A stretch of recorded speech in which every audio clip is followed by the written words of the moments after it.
পলাশবাড়ীতে এই বিশালাকার মূর্তির কাজ স্থগিত করায় রাস্তায় রাস্তায় দেশীয় অস্ত্রশস্ত্র নিয়ে মিছিল করতেছে ভারতীয় দালাল উগ্র হিন্দুত্ববাদীরা।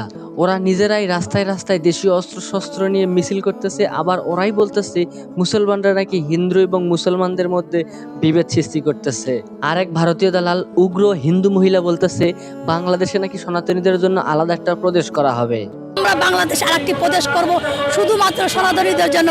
পুরো বাংলাদেশের মানুষ যখন জানে এই মন্দিরের কাজ করা হচ্ছে সম্পূর্ণ ভারতের সহায়তায়, এই মন্দিরের প্রতিষ্ঠাতা ভারতীয় আরেক দালাল হরিদাস চন্দ্র তরণী দাস, এই সম্পূর্ণটা ভারতের দালাল ভারতের সহায়তা নিয়ে এই মন্দিরের কাজ করতেছে, তখন এই মহিলা এই পক্ষ নিয়ে বলতেছে, এই হরিদাস চন্দ্র এবং এই উগ্র হিন্দুত্ববাদীদের পক্ষ নিয়ে বলতেছে যে বাংলাদেশে নাকি আরেকটা প্রদেশ করা হবে সনাতনীদের নিয়ে।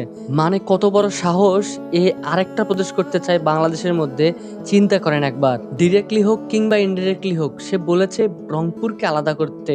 এবং এইটা আমরা বাংলাদেশের মানুষ সবাই জানি যে রংপুরকে আলাদা করার জন্য একটা প্রচেষ্টা চালাচ্ছে ভারত, সেইটারই পক্ষ নিয়ে কথা বলতেছে এই মহিলা। মানে চিন্তা করেন একবার কত বড় সাহস তার।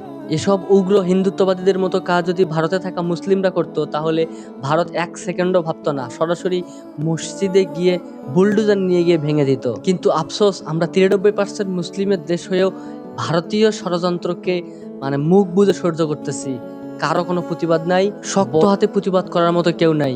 এই মন্দিরের এত বড় একটা স্থাপনা যেটা ভারতের সহায়তায় ভারতের ষড়যন্ত্র করা হচ্ছে, এটাকে রুখে দেওয়ার মতো কেউ নাই।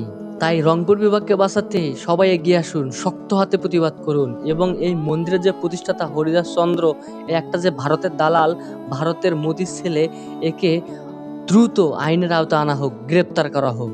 আসুন রংপুর বিভাগকে বাঁচাই, শক্ত হাতে এটা একটা প্রতিবাদ করি। আসসালামু আলাইকুম।